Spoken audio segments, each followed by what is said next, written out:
Hi everybody, Fred Hassan with Sit Means Sit Dog Training with today's video email question of the day. And today's question has to do with why we prefer a remote electronic stimulation collar as opposed to one that would maybe just page the dog. And the reason for that is twofold. The first is you cannot get lows and highs with a pager collar. So not only can you obviously not go high enough, and by high enough, that's an individual thing to an individual person. One thing you can't monitor in the dog training world is somebody's perception.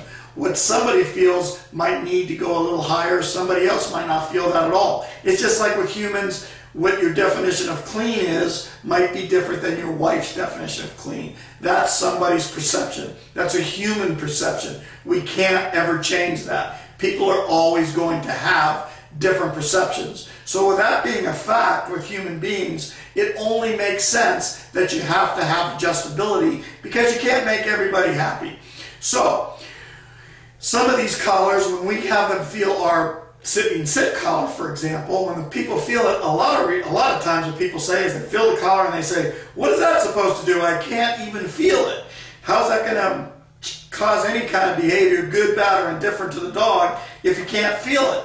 Well, that's why it's adjustable. Maybe you can't feel it, but one dog might or another dog might.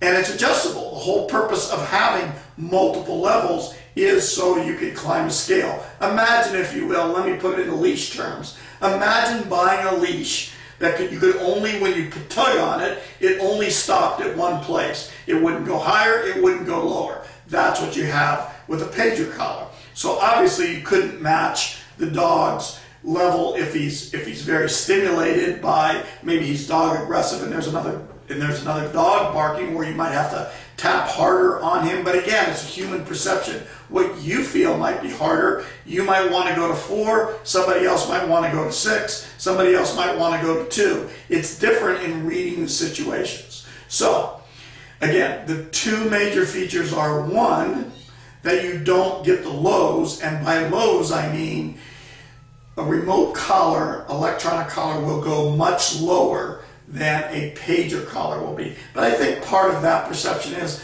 a lot of humans just feel, well, this is paging the dog, so even though it's higher, it doesn't bother them as much from an emotional standpoint than it would electronically. And that's okay. If that's where your mindset is, there's nothing wrong with that. Now, if I had to answer this question 30 years ago, where collars didn't have the adjustability that they do today, the pager would probably be maybe a better example because you didn't have adjustments either way.